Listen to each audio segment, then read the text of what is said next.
information from the ticketing folks, but we are under 10,000 tickets remaining inside of our grandstands, and in most instances, especially in the front straightaway, we don't have a seat available. So if you think about A penthouse, B penthouse, E penthouse, paddock penthouse, so the upper deck of the front stretch, that is completely sold out.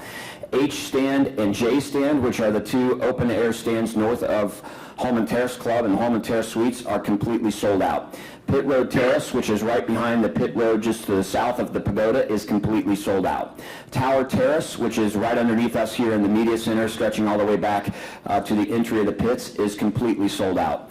The one area where we have the most tickets remaining is the North Vista, so in between turns 3 and 4. And if you think about Indy 500s, that's generally the one place where you kind of see those gaps. We've got about between 5,000 and 6,000 seats remaining in that location. And then from there, when you start thinking about Southwest Vista, Northwest Vista, Southeast Vista, we're in the 500 to 1,000 tickets is all that's left in those grandstands. So if we don't sell out every single reserve seat between now and Sunday, it's going to be pretty darn close. So this will be the largest attended Indianapolis 500, but for the 100th running in the last 20 years here at the Indianapolis Motor Speedway. So for those of you that have been around a long time like I have, this will be my 46th Indianapolis 500 in a row.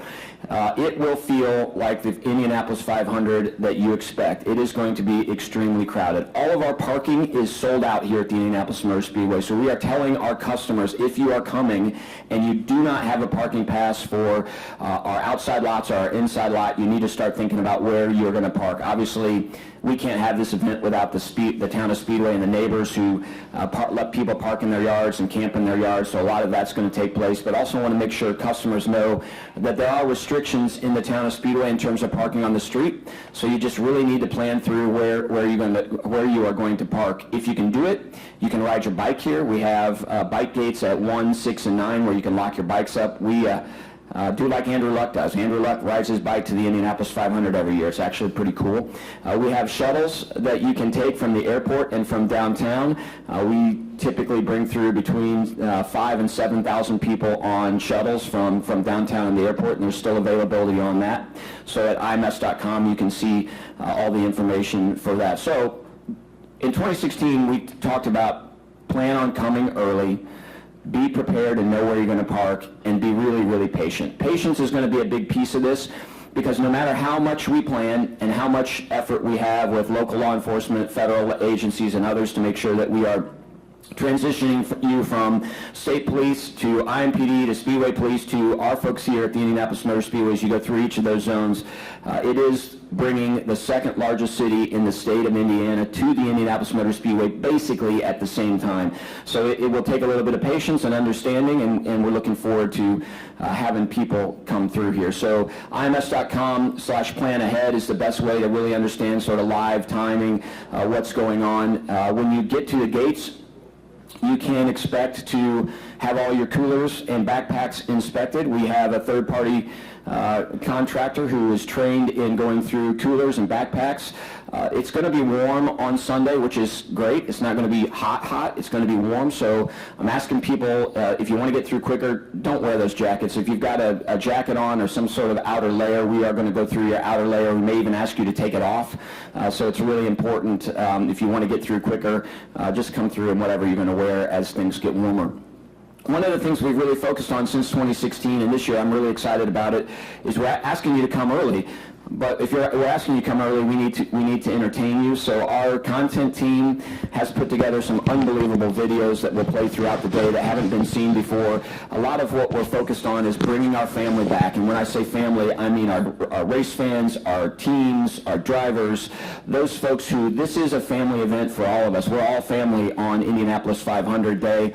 So we'll have a lot of videos that are starting, new content for people to watch. Obviously the March to Bricks, where we actually bring the Borg Warner around the infield and then down the front straightaway to reunite the Borg Warner with that bottle of milk and that wreath that are so important to our victory lane. That's a pretty cool opportunity for people to see that. We'll have the historic cars running again with some of our past drivers, celebrating a lot of cool things that have happened, especially things that have happened in years that end in 2. So a lot of great race cars. And then pre-race itself, is my favorite time of the year, and I just encourage people to make sure you're here early, because don't get here just for the start. You want to get here to see pre-race.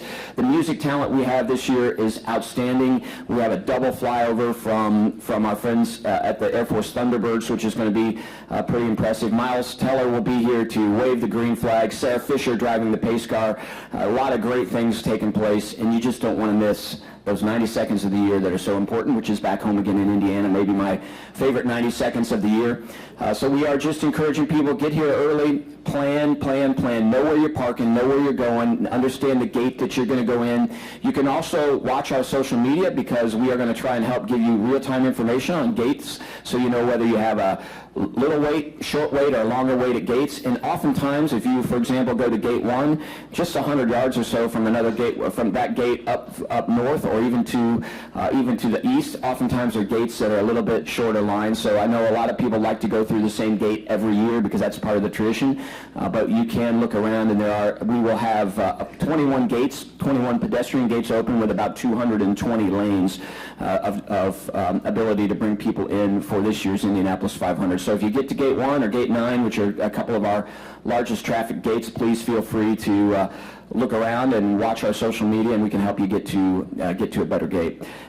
So each of you on the media side, you've got a press release here. There's all kinds of great information on some of the opportunities to help our customers plan ahead. For those customers that don't have the press release, IMS.com/plan ahead gives you all the information to help you get there. We'll continue to post a lot of it on social media to try and make sure people understand how to get here. But again, the most important thing, if you do not have a parking pass already issued by the Indianapolis Motor Speedway, please don't go to gate 2 or gate 10 with your car, because we're just going to move you on, because we are completely sold out inside of our infield. Same goes for Carb Day on Friday. If you don't have a pass to get into the Indianapolis Motor Speedway, please try and find someplace else to park. We want to make sure that we get you in for Carb Day tomorrow, as well as race day. And then obviously Saturday, we'll have our public drivers meeting, the first time we've had a public drivers meeting where public could attend since 2019. So we'll do that in its traditional format with the drivers right outside the media center in front of Tower Terrace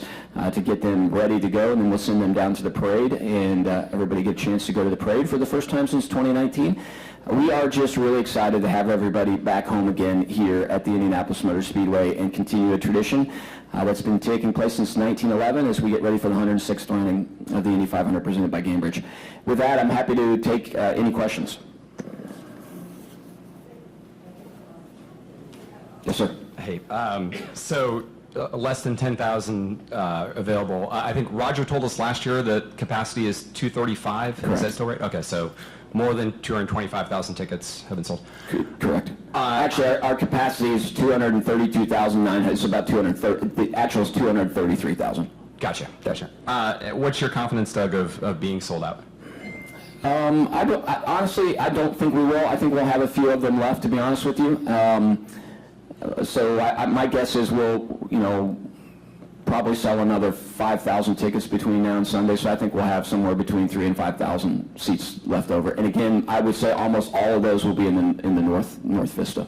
Gotcha. And just curious, I know Snake Pit, I think you said 15 to 20, a little bit down from the 30 passengers. Is that still what you're expecting, or is that seeing growth as well? No, I think we've seen a lot of, it's picked up a lot over the last week or so.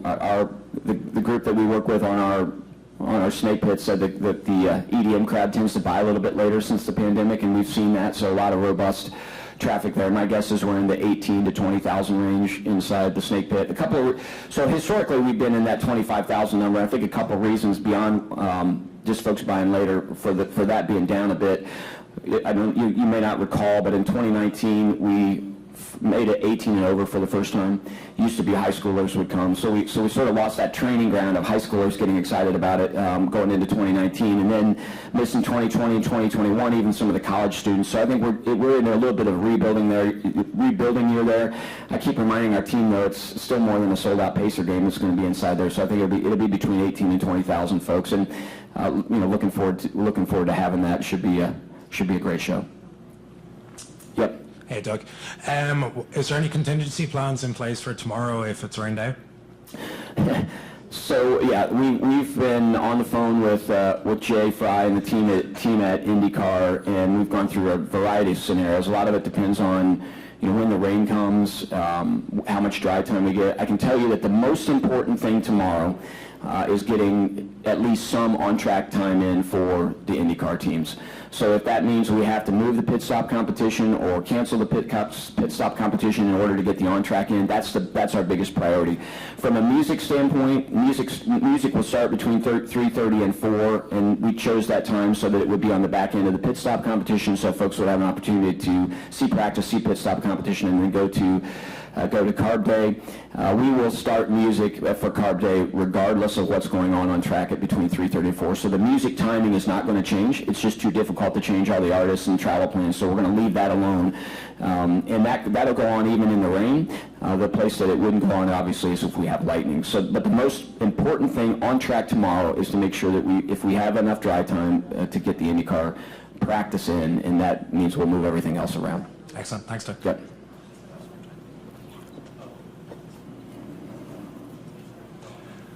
Doug, what's your level of concern as the president of this place of being a target of some kind of terrorist attack or mass shooting that is so much on the minds of Americans right now? Yeah, the level of concern is high. It always is, and always has been, really since 2013. I wasn't in this position in 2013. I was chief operating officer in 2013 when the Boston bombing happened, and it completely caused us to rethink the way that we bring customers into the facility. And some of you will remember in 2013 that our gates backed up severely in 2013, and a lot of that was because we increased our efforts to make sure that we were looking at coolers, that we make sure that we were looking through everything we could do to make sure that we kept our folks safe. And tragic things that have continued to happen in our country recently, and really if you think about Texas and Buffalo and other places where we've had challenges in the last 10 days, it makes it, you don't sleep as well at night, obviously. But I also feel very comfortable. We'll have 1,100 police officers, law enforcement officers on property here, both undercover, plainclothes, as well as in uniforms. We work closely with the FBI, the Secret Service, all of our law enforcement agencies here. In fact, we've got a couple meetings this afternoon to continue to go through it. We've got that third-party security training group that's really there to help us make sure that we're taking care of our customers when they come in, making sure people don't bring something in they shouldn't. If you're driving a car in the Indianapolis Motor Speedway, you go through federally and locally supplied bomb-sniffing dogs that can detect a firearm. So obviously you can't have a firearm here at the Speedway, and we have in the past had cars come through that a dog will notice a firearm, and we pull those folks over and send them out. They have to leave. They have to go figure out a way to dispose of that firearm before they come back in. So I feel really comfortable with the communication plan. Mike Bates on our team, who's a former deputy chief at IMPD, retired, who's been here. Ted Freeze, same thing, who's here in his last weekend before he goes to become the chief of the Indianapolis Airport Police Department. Really lead that effort. We have monthly and then ultimately weekly meetings with all local and federal law enforcement. We do tabletop exercises where we think through every scenario, whether it's a bomb or whatever else it can be, including active shooter planning. You will see probably a more robust level of SWAT presence here at the Indianapolis Motor Speedway. They've always been here, but they're going to be a little bit more visible. In fact, we're making it clear that those 1,100 officers are here to protect the 325,000 people we plan on being here. We also encourage all of our fans. You see something that's strange, let us know. Call 911. Call our Pagoda Command. Make sure that we address it. But to answer your question, it's probably the one. I worry a lot about weather. Weather is a big challenge. You get this many people here for weather, and how do we make sure we keep people safe in the weather condition? But given the world we're in right now, we absolutely. That's really a heightened concern, but I feel really comfortable about the planning and the teamwork that we have with law enforcement, starting with the locals here at the Speedway and IMPD and the Sheriff's Department and the State Police, but also the federal. We're a Tier 2 level event, which is essentially on the federal radar, so we have access to all kinds of federal assets. The dogs are one of them. We have air support, so we're monitoring what's going on in our camping lots and what's going on in the facility. It's amazing how they can track people from far away. You don't even know you're being tracked. So if there's suspicious things taking place, we have access to that. We have drone technology here to take down unauthorized drones. I feel really good about the support we have. Yes, sir. So, you said 1,100 police. Is that an increase over the last few days? Have you made bump that up, or is that all planned? So the question was, I mentioned 1,100 police officers, and he's asking if that was an increase over the last few days. No, that's the number that we believe is the right number for this place to be safe. Obviously, we know what's going on in the world. It didn't just take what's happened in the last 10 days for us to know that that was a challenge. So that 1,100 police officers, we believe, is more than an appropriate level of law enforcement here to help make sure that we are taking care of our customers. Anybody else?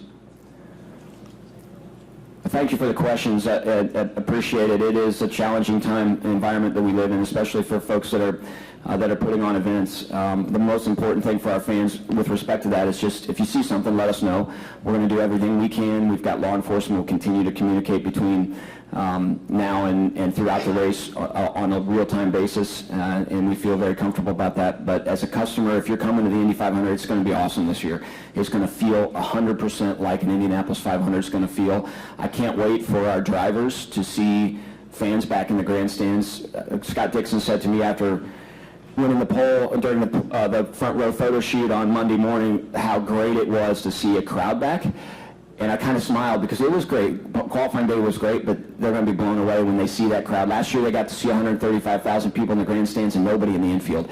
So this year, the biggest difference between this year and 2016 is our infield crowd will be down, call it 25,000 or so, compared to where we were in 2016. But it will be packed for our drivers. And for those rookies or second-year drivers who have never experienced an Indianapolis 500, they're going to be absolutely blown away. And the one I can't wait to hear from the most, because I remember what Kurt Busch said to me after the Indy 500. I told him what it was going to be like, and Kurt ultimately said on Monday at the victory celebration, he came up to me and said, "I can't tell you how right you were. I've never experienced anything like that in my life. It is the most unbelievable thing, and I'll never forget it." Jimmy Johnson obviously seen it from the commentating side last year. I cannot wait to talk to him Sunday night after he gets to go through the excitement of a proper Indianapolis 500. There is nothing like it in the world, and that's how come 325,000 people show up here every year. So thanks for having me. Can't wait to see people in 48 hours.